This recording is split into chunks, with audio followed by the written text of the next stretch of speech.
Muito bem, irmãos. Vamos à palavra de Deus e nós temos falado aqui sobre esse tema: redenção, reconciliação, restauração, a obra de Jesus. Pai, mais uma vez, que Teu Espírito Santo toque profundamente os nossos corações. E na medida que a gente falar a Tua palavra aqui, a Tua palavra que é a verdade, e que penetra, possa tocar e produzir a cura que necessitamos no nome de Jesus. O título dessa mensagem poderia ser: em lugar da vergonha, honra em dobro. Em lugar da vergonha, honra em dobro. E isso é uma coisa que às vezes a gente ouve muito até no meio cristão, porém é muito usado na questão financeira, né? Usado na questão de você prosperar e tudo. E é verdade, também é, mas é muito mais que isso. A gente tem que entender o que é a vergonha. A vergonha, o que é vergonha? Vergonha na Bíblia, nas traduções mais antigas, era chamado de, você lê, opróbrio. Difícil de falar, né? Opróbrio, tem dois. Ignomínia. Quando você lê isso aí nas traduções mais antigas, é vergonha. É desonra humilhante. É um sentimento dolorido de desonra. É uma humilhação ou rebaixamento diante de outra pessoa. É quando você se sente menos. E aquilo é uma coisa que incomoda, é penoso, é triste.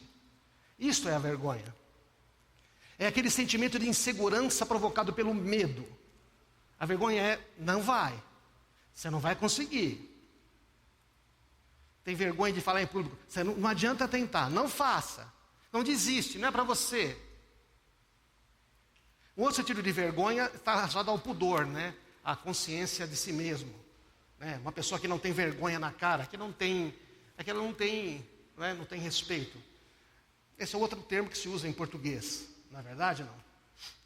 Mas o que nós estamos falando aqui não é desse sentimento, né, de falta de vergonha, de uma pessoa que é grosseira, que fala palavrões. Não, estou falando aqui da vergonha, que é aquele algo que está lá dentro e que não aparece. Do que a gente se envergonha? O que é que a gente se sente humilhado? Fica tranquilo, a gente não vai perguntar para ninguém falar do que tem vergonha, porque a gente não fala do que tem vergonha. Quando fala que tem, não é bem isso. Do que é que a gente se sente humilhado, se sente rebaixado? E tem medo a ponto de ficar inseguro e travado. Então, sabe, a vergonha é uma coisa que ela entrou na nossa constituição humana através do pecado. Por quê? Porque no começo, quando Deus faz o homem à sua imagem e semelhança, homem e mulher, Gênesis 2:25, homem e mulher estavam nus, mas não sentiam vergonha. Eles não sentiam vergonha. E aqui não é só a questão da vergonha, da nudez. Está tudo muito interligado. A gente tem vergonha de ser quem é. Comparação. Agora, fala a verdade, nesse mundo idealista, onde você nunca é bonito o suficiente, nunca você é magro o suficiente, é verdade? Nunca você é bom o suficiente, você não tem dinheiro o suficiente, você não é nada, é focado na vergonha. E fica todo mundo querendo, né? Bom, você sabe, fazer tudo para não ter vergonha, mas não sai. Em Gênesis 3:10, quando eles pecam, quando eles decidem tomar uma decisão, que achavam que ia ser melhor, que achavam que ia ser melhor foi pior. Aí Deus perguntou: onde você está? Como se ele não soubesse. E ele falou: eu vi que estava andando no jardim. Deus sempre estava no jardim para conversar com ele. E aí o que acontece? Eu me escondi, tive medo, estava nu. Me escondi, estava com medo porque estava com vergonha. Não tinha vergonha, mas agora tem. Essa vergonha, não do pudor, essa vergonha da humilhação, da desonra. A vergonha sustentada pelo medo gera desconexão. Veja, eu não estou falando de uma quebra de relacionamento. Quebra de relacionamento também é desconexão. Eu não estou falando é mais do que quebrar. É, além de quebrar, não conseguir desenvolver relacionamentos saudáveis. Então, o que acontece é que essa desconexão é uma separação. Quando entra a vergonha, o que acontece? Homem e mulher eles já se separam. O que aconteceu? Ah, foi ela. Não, foi... Já começam as acusações, certo? E acontece uma separação de Deus e uma separação um com o outro. E aí então, o que vai acontecendo nessa história toda é que essa vergonha sustentada pelo medo gera desconexão, e a desconexão impede relacionamentos saudáveis.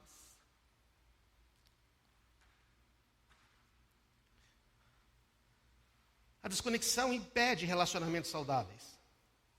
Por medo da desonra, por medo de passar ridículo, por medo de não ser aceito, por medo de não ser acolhido, por medo de não ser, ser comparado. Medo. Então, a pessoa começa a assumir uma postura de, não, eu tenho que ser diferente, eu preciso ser mais, eu não posso ter fraqueza. Ter fraqueza é uma vergonha. Acho tão interessante, quando eu fazia entrevista, fiz muitas entrevistas, tanto na área profissional, porque eu era gerente de uma empresa que contratava muita gente, não porque era muito grande, mas porque talvez pagasse pouco e tinha que contratar muita gente. E depois também, quando eu me tornei diretor da escola, aí nós temos que fazer muitas entrevistas. E aí a gente perguntava para os candidatos, o que você acha que é o seu ponto forte, seu ponto fraco? O interessante é que quando você perguntava do ponto fraco, geralmente o cara falava uma coisa que era fraco, mas que era boa. Ah, eu acho que eu sou muito perfeccionista, exijo demais. Mas na verdade, estava se orgulhando daquilo, entendeu, já, né? Sabe aquele negócio? Não sei se você que fez entrevistas, né, tem até essa função de fazer. Você já viu que as pessoas, quando vão falar negativo dela, elas falam... Já perceberam isso, não? É isso, Margarete? Nossa, mas eu vi isso tanto. Falei, verdade, cara, então você não tem ponto fraco. Porque a gente tem dificuldade de ser vulnerável. Mas na verdade, se uma pessoa diz que não tem nenhum ponto fraco, você olha e fala, você é humano? Ah, tá, não sei, só se você veio de um. Isso, essa desconexão sempre impede relacionamentos saudáveis, né? A Brené Brown, que é uma pesquisadora, fez muitas pesquisas na área da vulnerabilidade, da vergonha. Ela tem vários, como chama daqueles, TEDs, né? TEDs. E no YouTube, tem até um filme na Netflix. Ela fez pesquisa para descobrir por que as pessoas, têm essa dificuldade de relacionamento, por que elas sentem a vergonha. E tudo, ela fala que a vergonha é o medo da desconexão. Poxa, eu quero ser aceito aqui pelos meus dois amigos, estão aqui na minha frente. O Reginaldo está aqui, tem um novo amigo dele aqui. Então, eu quero ser aceito. Então, o que eu falo? Puxa. Ah, mas o pessoal fala que eu não sei falar. Ah, mas eu não sou inteligente, eu não conheço as coisas. Então, eu tenho medo, né? Eu quero me enturmar, eu quero me conectar. Então, a vergonha é o medo da desconexão. Então, você quebra, não consegue. Está dando para entender, gente? Vou dar um exemplo mais prático. Não é? As pessoas começam a fazer coisas que não fariam normalmente. Por medo de ficar desconectada, de não fazer parte da turma, de não ser aceito, elas violam a sua identidade e destroem as suas vidas. Um amigo meu, que contou já um testemunho aqui, ele falou assim, que na adolescência dele, quando ele era mais jovem e tudo, ele queria se enturmar, ele queria fazer parte da turma, ele queria ter uns amigos, e tinha uns caras lá que bebiam, usavam droga, tudo. E ele, para não ficar menor, para não ficar menos, por medo da desconexão, porque a gente quer ser aceito, falou, também, não, eu uso. Não sei o que, mas ele não usava. Eu não uso, não sei o que, sabe aquela de bom? Um dia os caras cataram ele, levaram para um lugar e falou, Edson, já que você é... Edson, falei o seu nome, desculpa. Mas você já contou para todo mundo, né? Por isso que eu peço autorização antes, porque eu ia falar no final que era você que estava aqui, mas... Edson, você que está aí, Graças a Deus, falei com ele antes, tá, irmãos? Graças a Deus. Você já contou para os jovens tudo isso, para a turma, né? E ele falou, eu sei que é o cara aí, mano. Mostra como faz aí. E aí? Ele falou, ele está contando para mim. E aí eu falei, bom, como é que eu vou fazer? Eu não consigo não. Mas aí ele tinha visto o filme. Certo ou não? Os caras vão, pega cartão de crédito, uma coisinha para fazer carreirinha. Todo mundo já viu esse treco por aí. Infelizmente, até nossos filhos menores que não deviam ter visto. Ele foi, usou que apresentou no filme, e foi os caras, isso é bom e tudo. E aí ele começa a entrar numa vida de usuário de droga que ele não precisava, certo, Edson? Ele não precisava, mas pela vergonha. E quantos adolescentes, quantos jovens estão aí entrando? O cara vai beber porque a outro bebe, não tem bebê. Eu também fui nessa, tinha que beber, não sei o que mais, tudo. Mas eu sabia que a bebida fazia. Eu tinha 15 anos, eu sabia que eu tinha um tio que vivia bêbado, e meu pai, o meu avô morreu de cirrose. Vou partir do meu pai. Eu lembro dele, eu puxando os cabelos brancos dele, devia ter uns 2, 3 anos. Lembro quando ele morreu, todo mundo chorava. Eu estava brincando na igreja, até que meu pai me levantou para ver ele no caixão, e eu chorei e falei, mas o que é isso? Isso é a morte. O vô não ia voltar mais. E meu pai também depois começou a beber, eu falei, e tal, eu não queria essa vida para mim. Mas aí você quer se enturmar? Aí os caras vão lá, faz aqueles aniversários escondidos, o que faz hoje? Que nem a moçada faz hoje, né? Você pensa que a Coca-Cola, mas tinha rum, chamado Cuba Libre, né? Hoje o pessoal põe vodka no meio da Fanta, né? Na época lá em São Paulo, no Chapanela Franco, tinha um monte de jovem na frente, todo mundo com garrafinha, parecia de refrigerante, isso não era nada, era tudo com vodka. E falar, tomei, passei mal, vomitei. Não é isso que eu quero para mim. Que era desconectado, desenturmado. Os caras sempre me rejeitavam.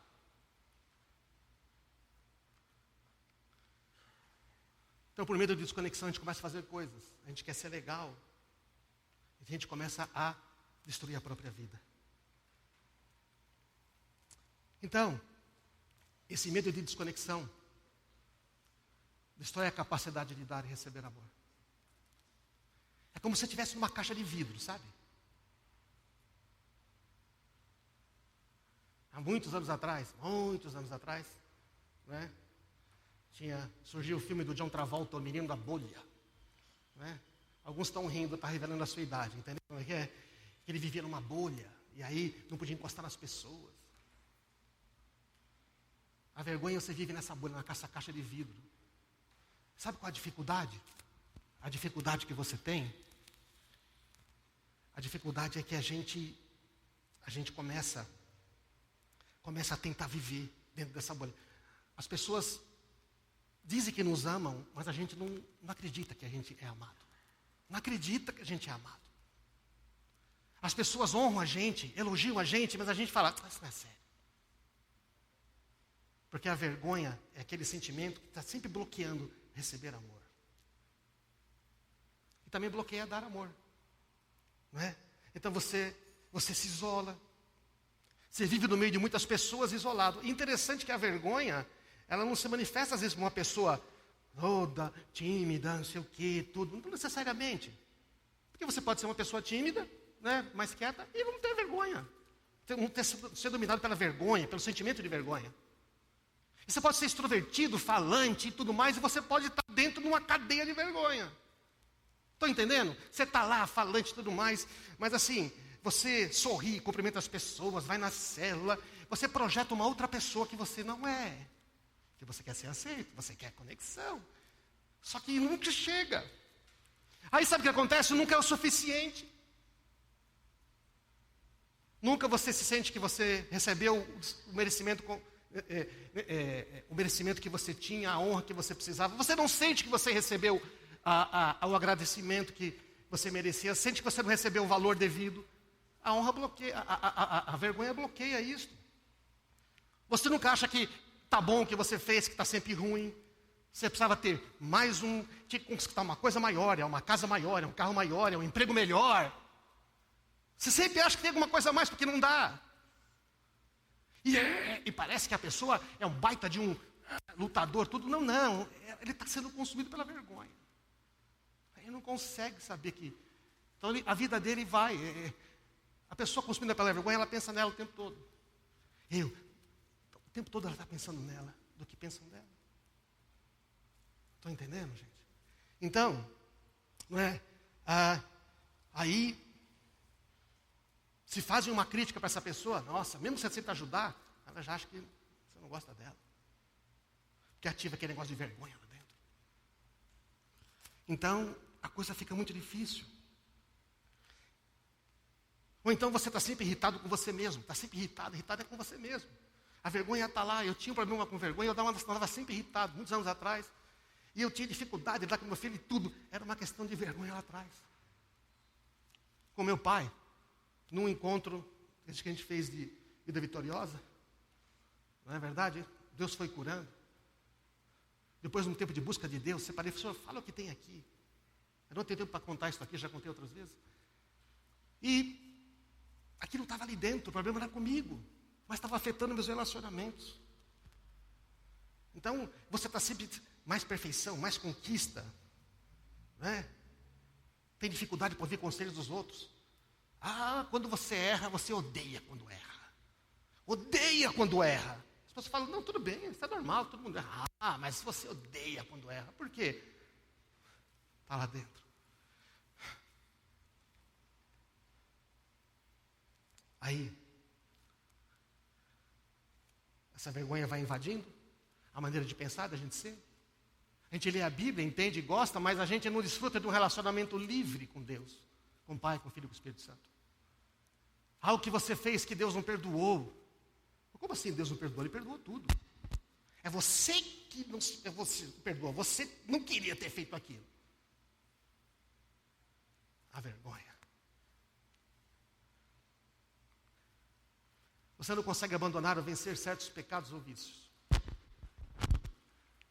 Não consegue se arrepender e abandonar.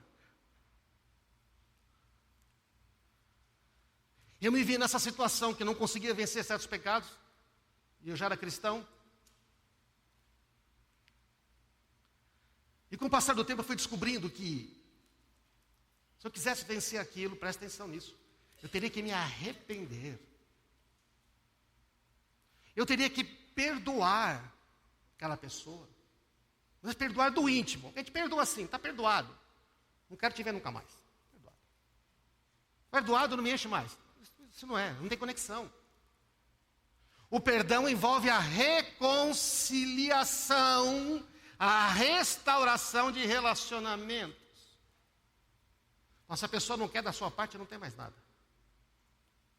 Você que tem que perdoar e se reconectar com as pessoas, tem que ser vulnerável. Tem que dizer, eu errei. Foi o testemunho da Eugênia que foi lá, vou correr o risco de ser vulnerável diante do meu irmão. Não sei o que ele vai dizer. Só que isso não pode continuar mais. E aí Deus opera um milagre.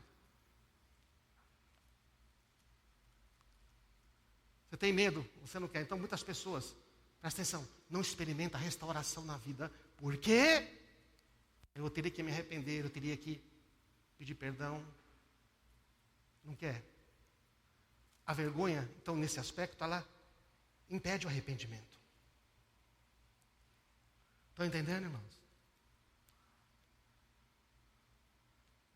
Mas como é que vamos lidar com isso? Não é? A vergonha se torna então uma lente pela qual a gente passa a ver a nossa vida e as outras pessoas.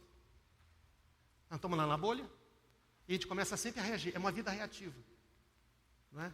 Como um filtro, se você está usando um óculos vermelho, tudo que você vê parece vermelho. Se estiver usando azul, tudo parece azul.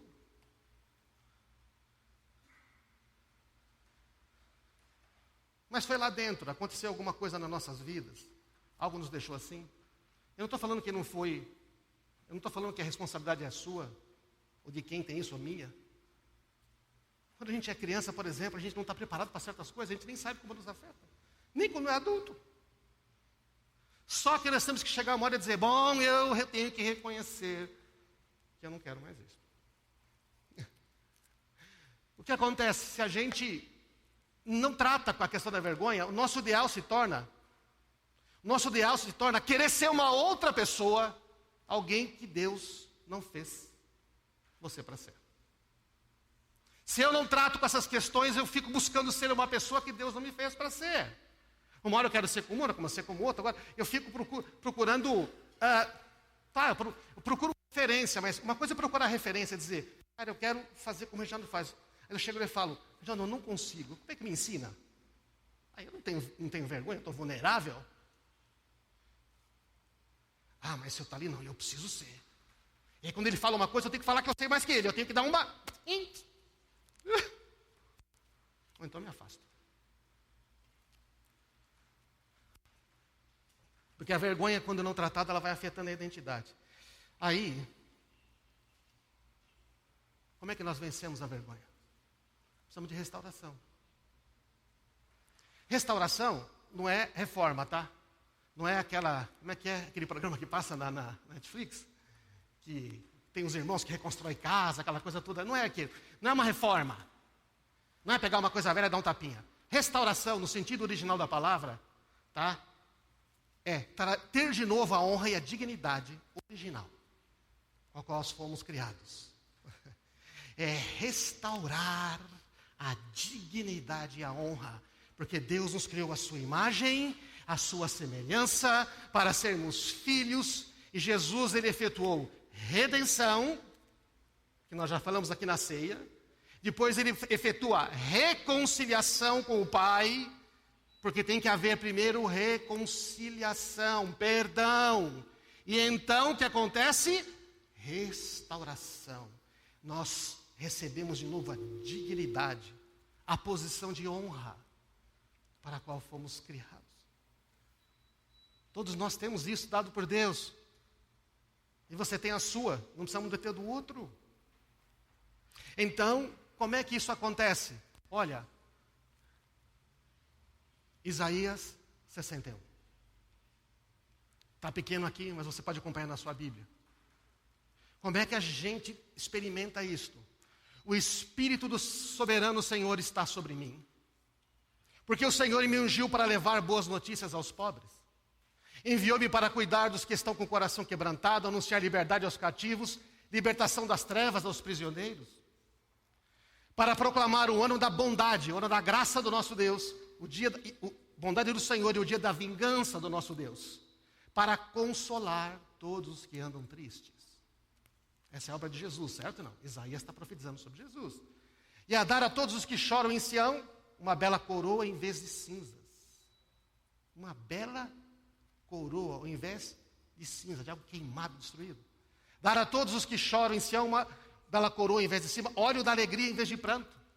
Alegria em vez de tristeza, de choro. Manto de louvor em vez de espírito deprimido. Veste de louvor. A comparação aqui do judeu, que quando estava deprimido, todo jogava pano de saco e cinza. Ou seja, você vai ter louvor, alegria no seu coração, não depressão. Eles serão chamados carvalhos de justiça, plantação do Senhor para a manifestação da sua glória. Carvalhos de justiça. E continua o texto, em lugar da vergonha e desonra. Esse é maravilhoso, né, gente? Em lugar da vergonha e desonra, desfrutarão uma porção dupla de honra. Terão prosperidade em dobro e em sua terra e alegria sem fim. É mais do que a prosperidade de ter as coisas, você entende? É a da satisfação. Estou satisfeito. É a ovelha que deita no pasto. A ovelha não deita no pasto, a ovelha é um animal muito agitado. Ela só deita no pasto quando ela se sente absolutamente segura. Deitar-me faz nos pastos verdejantes. A ovelha só deita quando ela está em perfeita segurança. Essa semana eu fiquei com a cachorra do meu filho em casa. Ela sentou lá no sofá e eu fiz andando. Ela foi virando. Ela ficou com as patas para cima, com a barrigona assim. Porque está se sentindo totalmente segura. Satisfeito. É uma vida que tem satisfação. Então, o Senhor ama a justiça, odeia o roubo, a maldade. Recompensarei meu povo fielmente. E ele vai aí falando tudo. Essa é a promessa. Olha o versículo 10. É imensa a minha alegria no Senhor. Meu Deus, porque Ele me vestiu com roupas de salvação. Pôs sobre mim um manto de justiça. Ele deu a minha justiça, a justiça dele para mim. Sou como o noivo com as vestes de casamento, como a noiva com as suas joias. Agora, essa profecia está em Isaías. Deixa eu perguntar para você, essa profecia se cumpriu ou ainda vai se cumprir? Já se cumpriu ou vai se cumprir? Já se cumpriu? Está em Isaías. Está falando do futuro. Isaías 61, já se cumpriu ou vai se cumprir? Vou tirar a sua dúvida agora. Lucas, capítulo 4, versículo 16. Isso aqui é muito legal. Eu gosto de Jesus, porque ele faz umas coisas assim, ele faz umas coisas que ninguém está esperando. Jesus foi a Nazaré, onde havia sido criado. No dia de sábado entrou na sinagoga, como era seu costume. Levantou-se para ler e foi entregue a ele o livro do profeta Isaías. Deram lá o livro, é um rolo, né? Abriu e encontrou o lugar onde estava escrito. O que Jesus fez? Foi procurando. Não tinha fácil assim, sabe? Né? Celular, mas ele foi procurando. Jesus pega esse livro e vai até chegar na passagem que acabamos de ler de Isaías 61. Ele procura, encontra e ele lê: o Espírito do Senhor está sobre mim, porque Ele me ungiu para pregar boas novas aos pobres, me enviou a proclamar liberdade aos cativos, aos presos, e recuperação de vista aos cegos, libertar os oprimidos e proclamar o ano da graça do Senhor. Então ele fechou o livro, entregou para o assistente. Olha como é que a Bíblia descreve. Devia estar para ouvir uma mosca espirrando. Sentou-se e todo mundo estava olhando para ele. E ele começou a dizer: hoje se cumpriu a escritura que vocês acabaram de ouvir. Oh, maravilha! Hoje se cumpriu a escritura que vocês acabaram de ouvir. Sabe o que significa isso, não? Que Jesus já venceu por nós. Como é que vence a vergonha? Jesus já venceu por nós.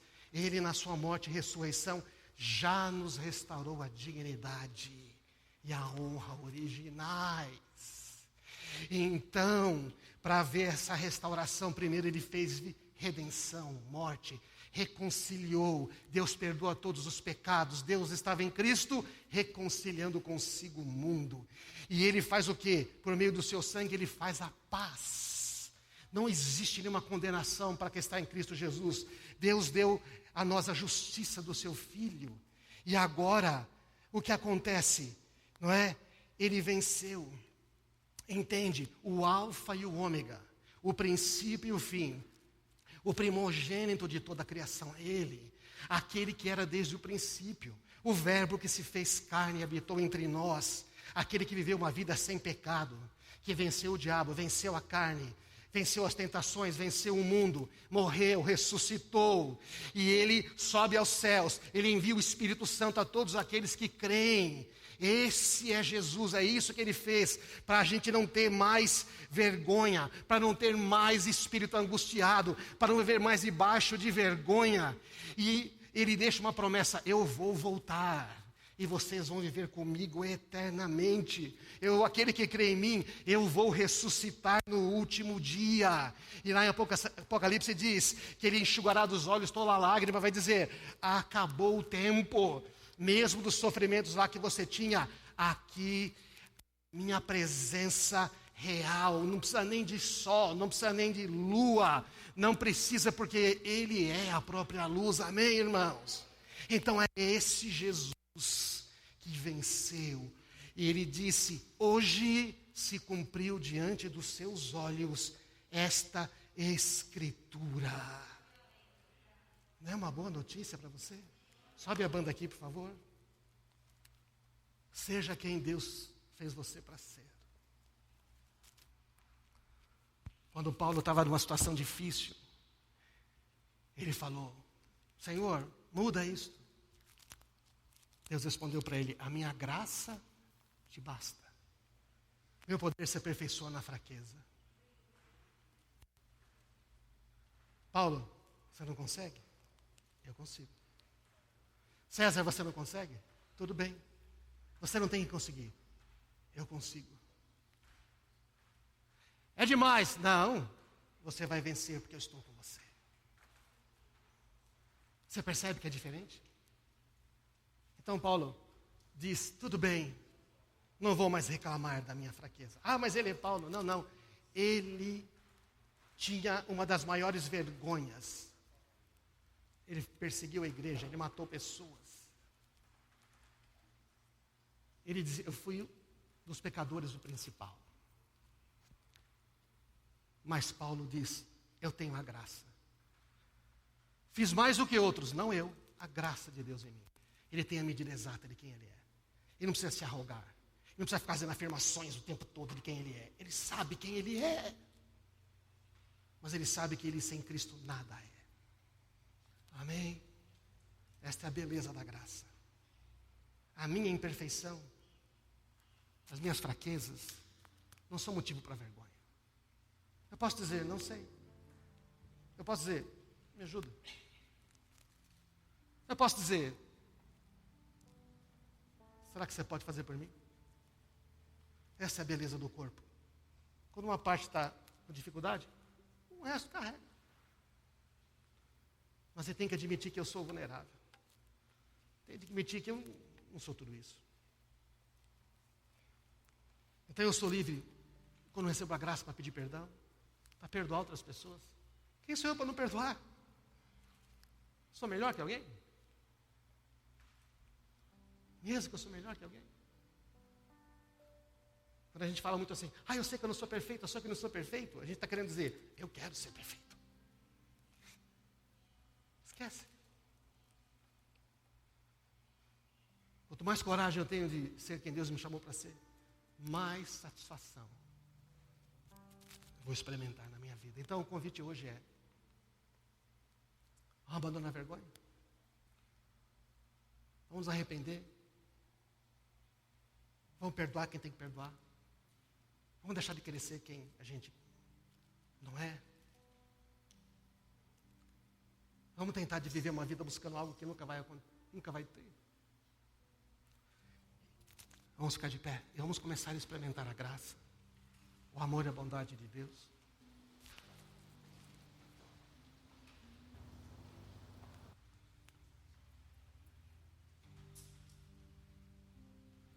Oh, Jesus. Se você está fazendo algo que é contra o que você é mesmo, só porque você tem vergonha, você não quer ser como é. Eu esqueci de falar uma coisa aqui. A vergonha, ela nos leva a não gostar de nós mesmos. Não gostamos do corpo, não gostamos do cabelo, não gostamos da nossa casa, não gostamos do nosso bairro, não gostamos da nossa cidade. A gente não gosta de nós. Não está satisfeito com o trabalho, não está satisfeito com os dons. Fica tentando ter o dom do outro, não explora o que Deus deu para você.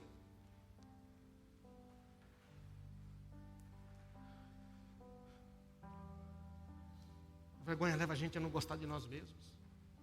E se a gente não gosta de nós mesmos, fica muito difícil amar os outros, sabia? A Bíblia manda amar o próximo como a si mesmo, né? Se a gente não tem esse amor próprio.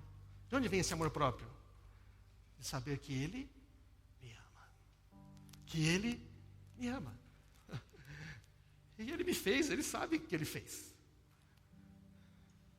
Sabe o que eu gosto da Marisa? Porque ela é a Marisa. Ela é desse jeito. Eu casei com ela muitas outras vezes, porque eu quero ela. Ela tem um monte de defeitos, menos que eu. Mas se ela tentar ser uma outra pessoa, eu tenho dificuldade de gostar dela. Até quando ela fica brava, eu gosto dela. Bom, se eu sou assim, você imagina Deus comigo? Ele gosta de falar com você. Ele gosta que você importune ele. Quando a gente é pai, a gente às vezes não gosta que filho importuna. Quando a gente é pai de verdade, quando vira avô, a gente gosta tanto que os netos nos importunem. A gente para tudo. O pai é assim. Outro dia o meu neto entrou no nosso escritório, lá no home office, várias vezes, e eu atendi todas.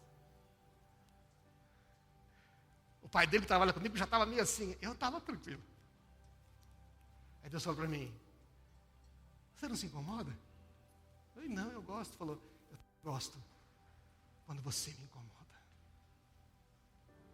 Quando você fala comigo o tempo todo. Essa é a liberdade que a gente pode ter, não é? Põe a mão no coração, porque é do coração que sai a saída da vida. Se tiver algo aí que você estava se envergonhando, fala, Senhor, acaba hoje aqui.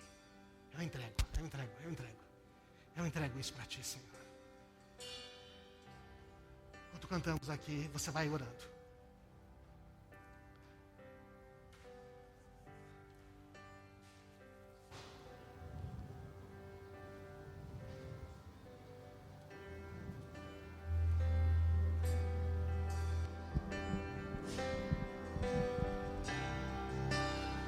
Sim, Senhor, fala conosco. Teu sangue cura as feridas, teu sangue traz nova vida, teu sangue declara a verdade.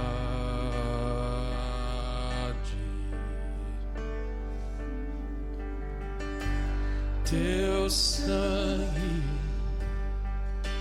diz quem eu sou, teu sangue é mais do que mereço, teu sangue declara a verdade, declara a verdade. Ele vem com poder, mentiras cairão, ecoa sobre mim o sangue de Jesus, declara a verdade, declara